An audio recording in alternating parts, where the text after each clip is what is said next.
নমস্কার, শ্যাডো বাংলা নিউজে আপনাকে স্বাগতম। ভারত-বাংলাদেশ সীমান্তে কি নতুন করে উত্তেজনা তৈরি হয়েছে? সীমান্তে এমন কি ঘটল যে দুই দেশের নিরাপত্তা বাহিনীকে আলোচনায় বসতে হলো? আজকের এই প্রতিবেদনে জানব পুরো ঘটনা। সাম্প্রতিক সময়ে ভারত-বাংলাদেশ সীমান্তের কয়েকটি এলাকায় উত্তেজনার খবর সামনে এসেছে।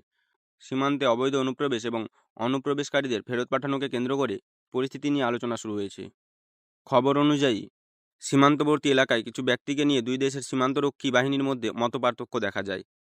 এরপর পরিস্থিতি সামাল দিতে স্থানীয় পর্যায়ে বৈঠক অনুষ্ঠিত হয়। তবে দুই দেশের পক্ষ থেকেই জানানো হয়েছে যে সীমান্তে শান্তি ও স্থিতিশীলতা বজায় রাখাই প্রধান লক্ষ্য।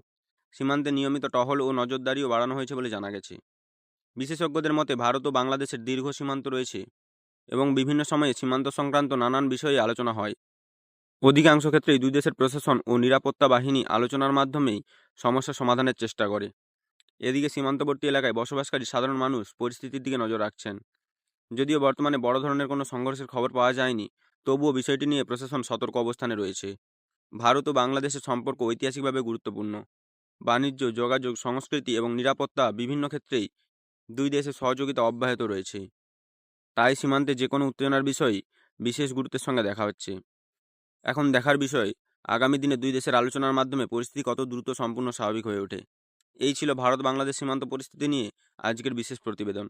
ভিডিওটি ভালো লাগলে লাইক করুন, শেয়ার করুন এবং প্রতিদিনের গুরুত্বপূর্ণ খবর সবার আগে পেতে শ্যাডো বাংলা নিউজ চ্যানেলটি সাবস্ক্রাইব করুন। ধন্যবাদ।